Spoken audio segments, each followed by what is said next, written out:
All right, we are on another house tour. This one is in Millcreek, Utah. It's 5 beds, 4 bath, and 3,700 square feet. Millcreek is a coveted area on the east side. All of these homes are older though, so you have limited amount to work with. The garage is detached, but as you walk in the front door, to the right is this living area with the black sliding doors that both can open in the summer, as you can see in this picture here. That is an amazing feature of this home and such a great upgrade. I also love the ceiling. That white oak look it's beautiful, as well as this fireplace that extends into the kitchen as well as the living room.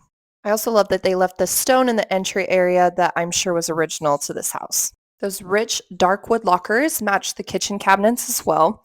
And I thought they did a great job on this kitchen. Obviously, everything's brand new. I think that the island is the whole centerpiece. But at first I was thinking, I don't know if I love that there's not bar stools. And then I noticed that they actually put them on the side, which I think is a fun design trend that I haven't seen used in a lot of homes. Moving on down the hall upstairs, you have this bathroom. This is what you would use for the common areas. It is pretty plain. I guess for a flip though, if people want to customize it and make it their own, then this is great. I also love the cream colored doors in all of the room. I think that that is a good feature. These rooms are fairly small, but that's pretty common for houses from this era.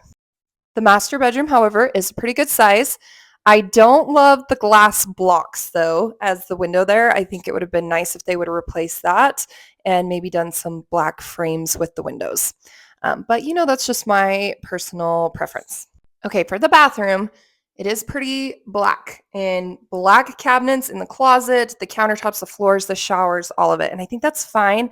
But I think the cabinets needed to be a slightly lighter color in that case.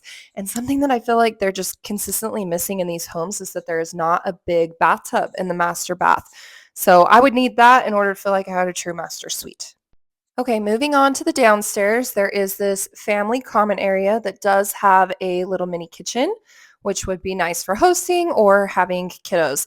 The ceilings are pretty low, but once again, there's not much you can do about how the homes were built from this era. There is a surprisingly large and fairly creepy storage room, however. Kind of just kept going back here, but I guess that's nice. Good storage space, nice pantry. This is the half bath, so this is what you would use for the common area. It's pretty simple and plain. All of this flip is just pretty clean, and like I said earlier, I think it'd be fine if you want to make it your own. But yeah, I feel like they did miss the mark on some of the design that they could have added a little flair to it. So the bedrooms aren't terribly small, but they're not super large either. The lot size is pretty big, so you do have a decent sized yard that you could do a lot with.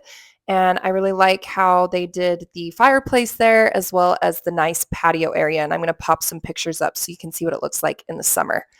So beautiful backyard there. And then just wanted to give you one more picture of the garage here with the brand new doors. So the moment you've been waiting for, the price of this home is $1.6 million. Let me know if you think that is worth it.